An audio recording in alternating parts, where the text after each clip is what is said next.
The fight between Stevenson and Lopez. What a fight. Who wins that? Lopez. You think Stevenson? Lopez is a very good fighter, bro. I've trained with him. I've had him on the pod. He bangs hard. He's a good all-round boxer. Slick. A lot of people don't give him the credit for how good of a boxer he is. Look, he's the type of guy I know about Lopez is that when he has to turn it up, he turns it up. And I think with someone like Shakur, he will have to turn it up big time. And obviously Shakur, we've not really seen him in the deep end. Look at Lopez. He's fought the likes of Lomachenko. He's beaten some great names on the way, man.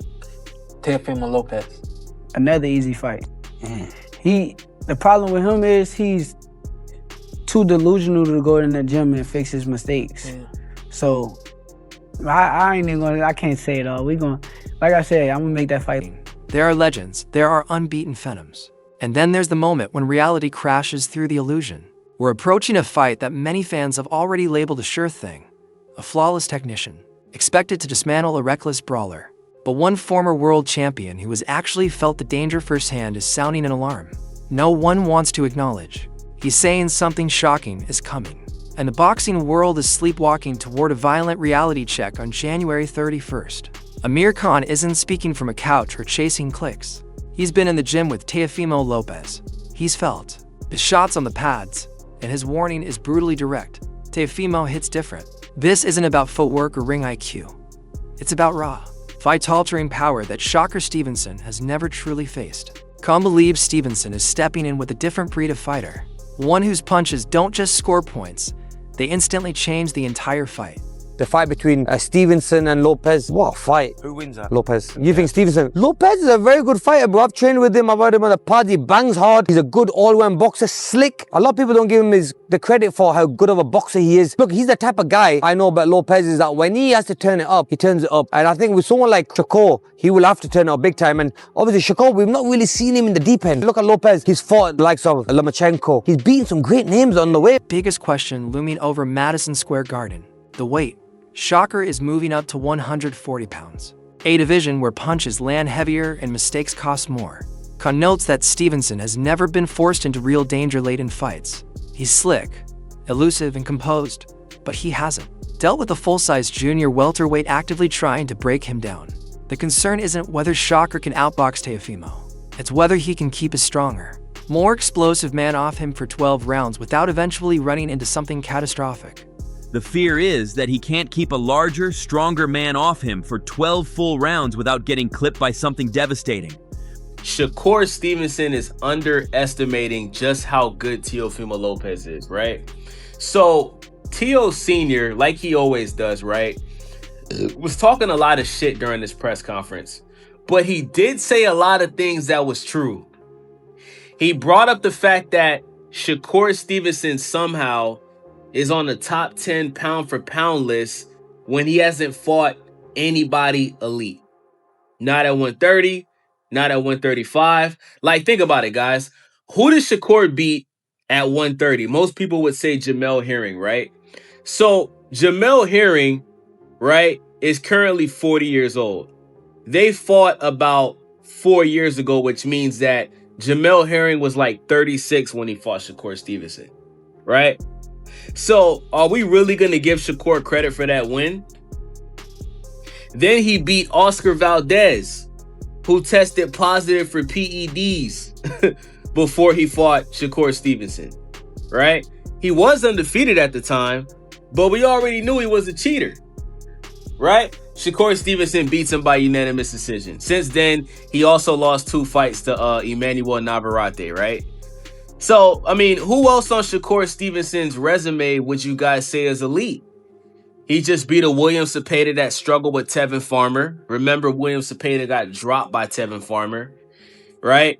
Other than that, like, when you think of Teofimo Lopez, Shakur Stevenson, Devin Haney, and Gervonta Tank Davis, I think everybody would agree that out of those 4 boxers that I just named, Shakur Stevenson has the worst resume. Critics debate Shakur's physical readiness. Teofimo Lopez appears to be operating on a completely different mental wavelength. He's framing this fight as redemption, scribbling messages on gym walls like a man plotting an escape, fixated on conquest. He openly mocks Shakur's undefeated record, treating it like glass waiting to shatter. This goes beyond confidence. It borders on obsession. Lopez believes chaos is the antidote to Shakur's precision. He's not talking about edging out a decision.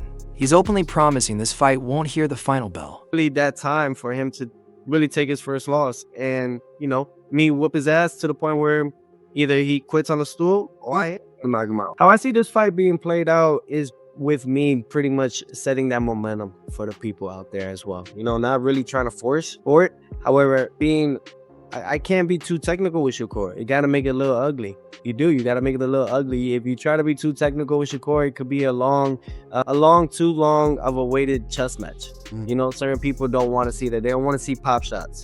You know what I mean? They want to see good action. I have yet to see, and I think you could attest with me, I don't think we have seen Shakur face anyone higher than who he's going to face next, and that's of me. So, I definitely, commend him at least for stepping up to the plate. But I think it's time. I think it's really that time for him to really take his first loss and, me whoop his ass to the point where either he quits on the stool or I knock him out. You really believe that, because everyone will say, oh man, Shakur is probably one of the best defensive fighters in the game. You really believe you can stop Shakur Stevenson? Yep. Dangerous trap set for Shakur here, and he helped build it himself. Recently, he's taken heat for his safe-to-first style that critics call boring to quiet. That noise and cement his legacy. Simply winning may not feel like enough. There's pressure to entertain, but if Shakur chooses to stand and trade just to prove a point, he's stepping straight into Teofimo's danger zone. That's exactly what Lopez wants. One moment of ego, one lapse from strategy, and Shakur could abandon the chess match for a firefight that ends in a single, fight-ending shot. It was either going to be you delivering a masterclass or a knockout by T.O. Yeah, or you getting into some type of brawl with T.O. and end up getting knocked out, right? What are fans getting wrong about the matchup? I think the fans is getting wrong about the matchup is where I'm not sleeping on that I know about T.O. T.O.'s a good boxer. Mm-hmm. He's boxer first. So we could say, oh, he's just going to knock you out. Or he's just going to... That's not him. He's boxing first. He's going to want to establish distance and range on the outside and try to beat me up on the outside. So I think that's the main thing. And also the biggest thing that everybody don't realize with me, I can punch. Mm-hmm. Everybody say, oh, he can't punch, and then boom, crack somebody, and then they laying down, or something may happen to where they hurt or something like that. So I think that's two big things where they don't understand. Code a machine to defeat pure chaos. That's the core problem analysts keep returning to with this matchup. Lopez is described as an instinct-driven fighter. Someone who operates outside patterns and scripts. He creates offense from awkward, unpredictable angles, throwing shots that don't show up cleanly on film and can't be fully prepared for.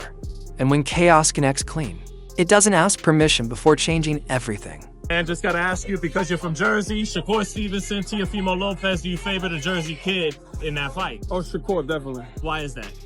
He's the best at that weight. No one's gonna beat him at that weight. Hey, he can go up to 47 and win a title. That's how good he is. I mean, it's going to be a good fight. I'm glad it's finally happening. A good fight in boxing where you got two very skilled fighters. And look, I love Teofimo.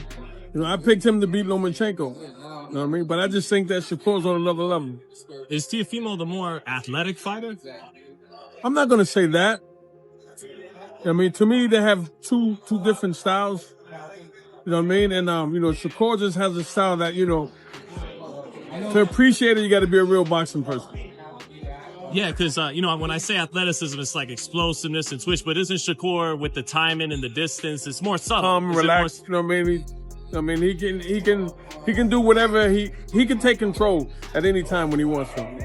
Is it more efficient? Like Tio will cross arm and use all these reflexes, then Shakur will just take a little half step back. That's it. Is that more efficient? It's all about control. How competitive a fight you think it's going to be? It's going to be a very good fight. I mean, it's a fight, and it's in the right place, New York. I've always said, I said years ago in an interview, if that fight happens, it's got to be in New York. And I hope it's at Madison Square Garden. Did you see Shakur when he was coming up in the I saw him as a kid. I remember Shakur as a kid when he was an amateur. And I always tell him, kids, he's just special, man. He's special. What's Tio, if he can pull it, like if you were his trainer, what would be the game plan you think to try to pull off what would be an upset? You got to be double smart. You can't go in there and think you're going to bully him. You can't think you're going to go in there and bomb him out. You got to be extra smart. Because Shakur's on point, man. You got to be just as on point as he is. And that takes a different level of concentration. Unanimous decision then for Shakur? I don't know, man. I don't know, but I see him winning. I see